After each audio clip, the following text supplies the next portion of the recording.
Muchas gracias, Artemio. Quiero, en primer lugar, también agradecerte y a ti como representante de la comisión que organiza este centenario, que me hayas invitado. Yo no sé si habré hecho algún mérito para estar aquí hoy, porque creo que mismamente en la sala hay bastantes personas que han trabajado, investigado, nos han dedicado a hacer estudios puntuales sobre este monasterio y sobre este templo. Quiero recordar sencillamente a Vicente García Lobo, que está por ahí, y a Emilio Campomanes, uno como epigrafista y otro como arqueólogo, que han dedicado mucho tiempo a la investigación de este monumento.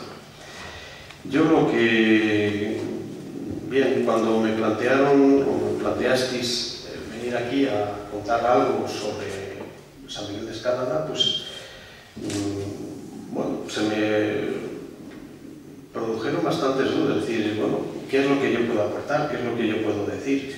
¿En qué sentido puedo yo decir algo interesante para un auditorio como son ustedes tan interesados por estos temas, ¿no?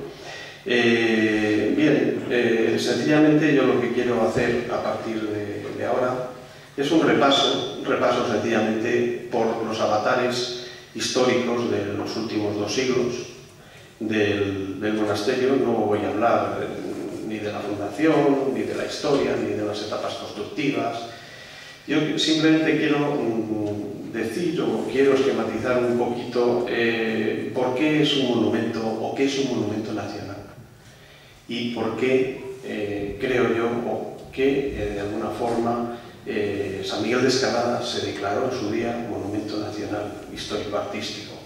¿Y qué significa esto o qué significaba hace casi 100 y pico años cuando se produjo esta declaración?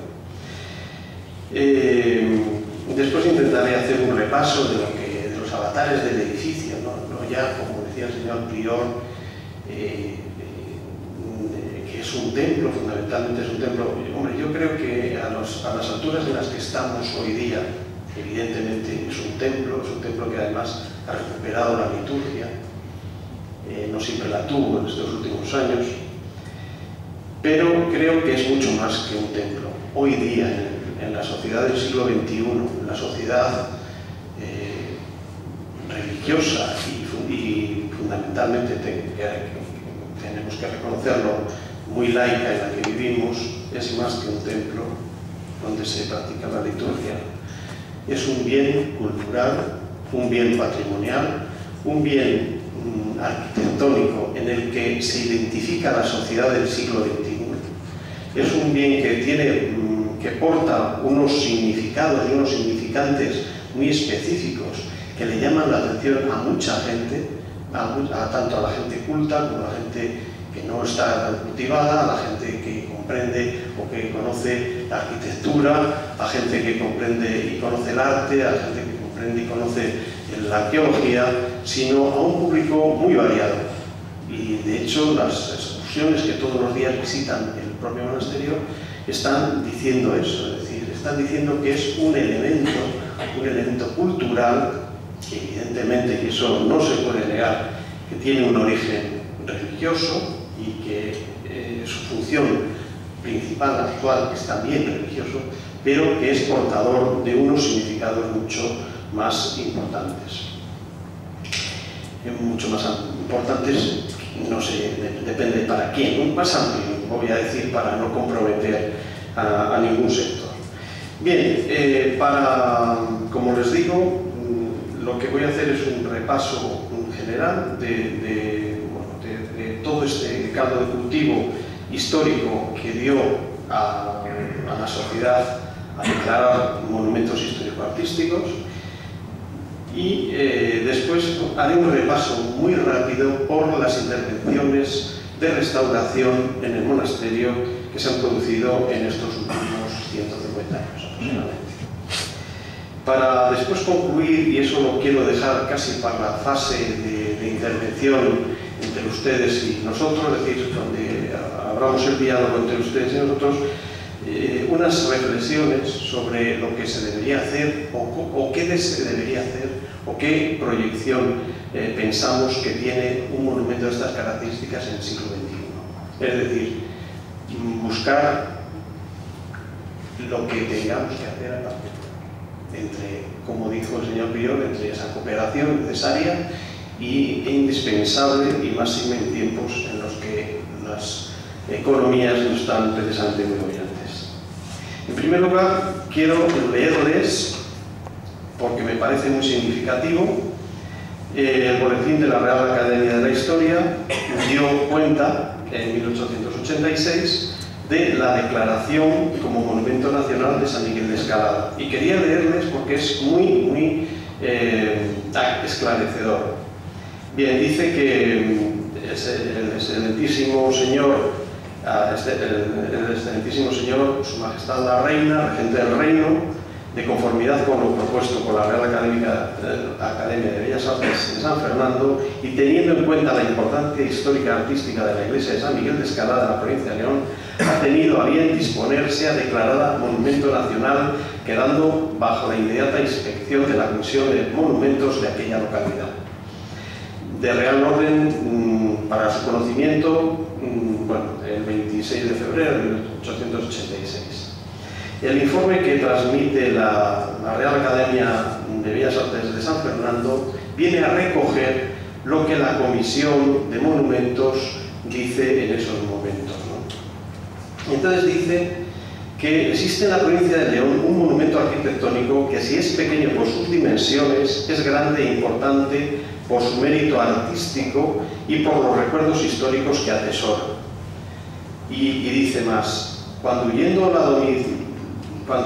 la dominación agalena, el clero cordobés buscaba en los montes de Asturias y León, bajo protección del gran Alfonso III, evidentemente, amparo y libertad para practicar el culto externo de sus creencias, fundóse el renombrado templo de San Miguel de Escalada. En él, más que en ningún otro, se estudia la influencia que los monumentos árabes han tenido en la concepción de los templos cristianos de aquella época.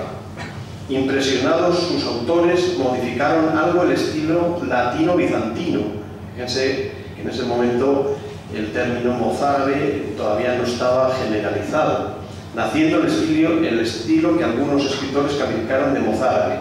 Esto es evidentemente antes de que don Gómez Moreno publicara su libro fundamental sobre el mozárabe. Si bien otros no le conceden la importancia de escuela, sino la consideran como una variante de la que dominaba a la sazón. Y sigue abundando, y aquí creo que es lo más enjundioso. Dice: el excelentísimo señor, la iglesia de San Miguel de Escalada es un monumento curioso e importante de la remota época de don Alfonso Magno, y a pesar de los rigores del tiempo y de la ignorancia y aún benevolencia de los hombres, se conserva como memorable ejemplo de la manera de sentir, crear y creer de aquella época de gloriosa lucha de conquista. Y abunda más en el tema de lo que entiende que es fundamental para nuestra disertación. Es ruina inminente amenaza, según la Convención Leontina, la torre románica de la iglesia, y el día cercano, por desgracia, en que aquella se desplome, la iglesia de San Miguel de Escalada habrá dejado de existir, perdiéndose para siempre un tan notable ejemplo de construcción religiosa. Algunos de sus capiteles, frisos, dovelas y canes tallados, los más afortunados, irán a parar en oscuro rincón de ignorado museo, y las más bellas servirán de cimiento a mezquinas construcciones rurales.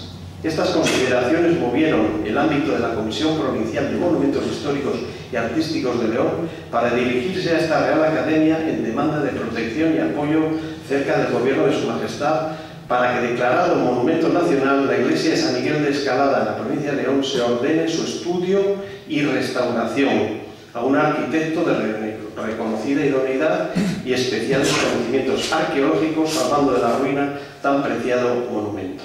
Bueno, pues tienen una serie de datos más, pero yo creo que aquí está contenido un poquito lo que se pretende. Es decir, por un lado, a partir de las medidas del gobierno, de los gobiernos liberales principalmente, algunos que vienen ya de la época de los ilustrados, ¿no? Pero recogidas por los gobiernos fundamentalmente liberales del siglo XIX, se produce, como saben ustedes, la desamortización de los bienes eclesiásticos. Bien, en ese momento se produce la exclaustración de los monjes de todos los conventos fundamentalmente españoles, menos algunos, por ejemplo, los conventos femeninos que continúan bajo las distintas órdenes que los llevan, ¿no? Bien, pues para que todo ese patrimonio que figuran dentro de esa riqueza impresionante que tiene la Iglesia, se crean sobre todo en 1844 las comisiones de monumentos que tienen la misión de adquirir, de notificar sobre noticias, bueno, sobre los edificios, los monumentos y las antigüedades, y formando catálogos, descripciones y dibujos, y procurando de alguna forma que estos bienes inmuebles, también muebles, pues no desaparezcan. De ahí que se crean fundamentalmente dos aspectos, distintas instituciones que ustedes conocen perfectamente. Una son las bibliotecas, donde van los libros de los materiales bibliográficos recuperados en estas desamortizaciones. Se crean las bibliotecas provinciales y también se crean los museos arqueológicos, el Museo Arqueológico Nacional, como ente, digamos, que recoge lo fundamental de la arqueología, del arte, de toda esa desamortización, y también los museos provinciales, como el Museo de León, que concretamente el Museo Arqueológico de León es uno de los primeros que se crea en 1869. Bien, la labor de la Comisión de Patrimonio, de Monumentos, perdón, que hemos tenido hoy sesión de la Comisión de Monumentos y de Patrimonio, y se me va un poco la cabeza. Bien, pues es la creación de esos primeros inventarios que vienen también de principios del siglo XIX. Por ejemplo, en 1839 a 1872 se produce una publicación de José María Cuadrado con litografías de Parcerisa, que son los recuerdos y bellezas de España, donde se habla, entre otros lugares, de San Miguel de Escalada, entre otros monumentos muy señeros leoneses, ¿no? En 1842 y 44, por ejemplo, se publica La España Artística y Monumental de Pérez Villamil, donde también se da información de todos estos monumentos, quizá con un aspecto un tanto romanticista, ¿no?, de Villamil, que era muy dado a este tipo, a veces, de exageraciones, ¿no?, sobre algunos monumentos. En 1846 y en 1850 tenemos el Diccionario Geográfico, Estadístico e Histórico de España y Posesiones de Ultramar de don Pascual Madoz, donde también hace descripciones sobre todo del estado de conservación de algunos de los monumentos. Y en 1865-1871, la Crónica General de España, de Cayetano Rosell y López, también abunda en descripciones de este tipo.